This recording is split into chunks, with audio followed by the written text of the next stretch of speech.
Hey everybody, Frank here, Godzilla Island, with a review of Cosmic Time's Giant Robot Warrior Maintenance Crew, here for the Mazer Squad. Came out in 2015. It was a 3-issue series, mini-series. I really enjoyed this. It was kind of comical. It follows the crew of a giant robot warrior. Clearly we see almost a Sentai-like team here. This was way back in 2015. So now, the interesting thing that I find interesting about this is this crew, they're kind of like bad guys in a way. They're all kind of like just jerks, and they don't really do their job very well at all. And we find out that like this robot is just kind of like, you know, the galaxy has been dealing with these giant monsters and aliens for years, and the government's thought, from what we hear from the Red Pilot Ranger, whatever you want to say, is that the public wants to see a hero, not just some another warship, because it comes up in the book that Jeb here, who kind of runs the maintenance crew, has a whole plan of different warships that could perform way better than our mecha warrior here. And he's like, but that's not what the people want. They want a hero. They don't want another warship. So this crew basically is running this falling apart Zord, if you want, and it's gigantic, and it's basically like, think of it like as almost like a Star Wars Star Destroyer. It's huge, so there's tons of people working on this thing to keep it working. There's people that have to fix the arms. They gotta constantly maintain the blazer sword because it just does catastrophic damage to the whole robot. It's infested with alien parasites, and yeah, our hero here, Erica, she was a pilot reject, and she's like, you know what, I still want to be part of the cause, so I'm going to become part of the maintenance crew. So this starts off with her first day. So let's get into that. We got Nate Hill here is the writer, Mervyn McKoy on the pencils and inks, Dawson Chen on the colors, fonts by Blambot, Manga Studios with the effects, cover by Jerry Gaylord, publisher is Martin T. Piero. And then we have Cosmic Comics as well behind this. Really cool art. You get a little flashback of here of Erica as a child, kind of getting rejected from pilot school. And then we see our pilots here doing their kind of call out. This one here, Boomy, the green one, it's like this purple guy, just talks all gibberish, is always drooling. It's kind of like, I don't know what his function is, because he just seems very disoriented. It's like, we didn't want to get anyone else, and we just figured we'd get this blabbering idiot. He literally does nothing. We got the right leg over here. The yellow one is kind of like a jerk. The blue one is kind of the only normal one. And then, of course, the red one is the leader. And the blue one is Guy. Yellow is Hump. The leader is Red, Tristan, and then Luna, the pink one, is our resident princess, as the accountant calls her, that we'll see in issue 2. But yeah, she's a bit of a degenerate herself. So yeah, you know, first day, Erica gets associated with the crew. Jeb here, a big muscular bandana wearing bearded guy, is the one that runs the show, knows how this ship in and out. And yeah, we basically get to see all the dysfunction of the crew trying to maintain the ship, getting set on fire during fights, and they just get run down. And after the first day, Erica already is losing her mind. You know, this story kind of plays almost like a sitcom, if you will. It's got a lot of comedy in it, but it's also kind of dark when you hear about the things that these rangers do.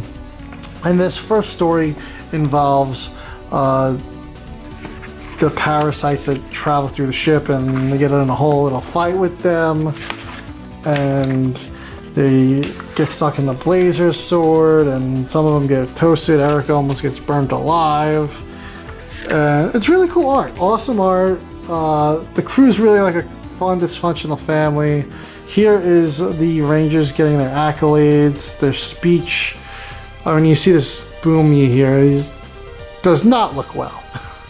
And they all brag and thank the public and thank themselves, but they do no mention of the maintenance crew. And basically, these pilots are running this thing to the edge. They will be getting close to the maintenance crew saying, do not use that blazer sword, you're going to kill us or blow up the whole ship, but they'll do whatever they want. And then in this second issue, we learn about an accountant that had an office right next to the power source.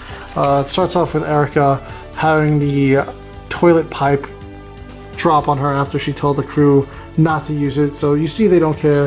They're up top partying. They really do not give a damn.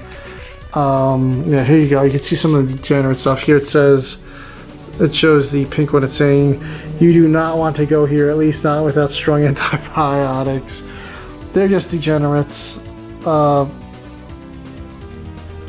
And yeah, we get the story about an accountant who gets shocked by the power sources of our robot's core, because his office was right next to it, and it drove him crazy. And he became obsessed with his pretty princess Luna, the Pink Ranger. And he disappeared on the ship. He survived. And then we soon learn that he kidnaps Erica and also has a parasite as his pet, the giant bow. And he wants to dress Erica up like his pretty princess. She manages to break free. The crew knocks him out. He falls back into the power source, and he is no longer crazy again. And he's got, I don't know what happens here. This pink sludge comes out of him. I don't know if that's part of the parasite, part of the power source. But yeah, he becomes normal again, and he goes back to being an accountant because he hears they're getting audited. That's when we get our third issue, the final issue. This is where things all come to a head. The crew is just driving this thing to the max, to the point they get into a battle. We learn in the second issue they picked a fight with some diplomats, and they thought it was alien invaders, but it wasn't. And now they've started a war for no reason, just because they attacked whatever the hell they please. And Jeb's been ordered that he could override the ship. And he tells them to stand down, and they tell him he's being treasonous. So he breaks up into the elevator, heads up the top, tries to take over the ship, but they knock him out. But he does damage to Boomy here, and that's when the maintenance crew goes, that's it. If this fight goes on any longer, we're all going to be dead. And there's going to be a war over on one side because this ship is not going to be able to defend the race, and we're going to get invaded. Orville Wanks is the name of the accountant, by the way. So they go up top, they have a whole mutiny. Erica teams up with the accountant to sneak through the air vent because he knows the secret passageways and hidden there for months. He gets sprayed by Luna when he finally gets to meet her in person, and then Erica screws up some of these guys with her blowtorch, beats them up. Jeb helps, and he throws an override command. Tristan tries to shoot him, but Erica hits him with the blowtorch, and they take the ship back over. They pull out of battle, return home, and that is where the government takes all the pilots and is now erasing their memories and reconstructing them how they please so that they are back in tip-top shape. And Erica and Jeb will continue to maintain the robot Herotron's crotch. Gotta get rid of those parasites. I could totally see this series becoming a cartoon, like a comedy cartoon. You got these evil Rangers way before we had Go-Go Loser Ranger. It's pretty interesting that this has not gotten talked about more, this story. Although it's funny, it's got a lot of dark subplot to it. I didn't go crazy into it as you guys think I did, so definitely read this for yourself. There's a lot to enjoy in this, and I hope you guys read this one, pick it up, Find it if you can. It's a little tricky to find, but it's out there. So look for Giant Robot Warrior Maintenance Crew and let me know what you think.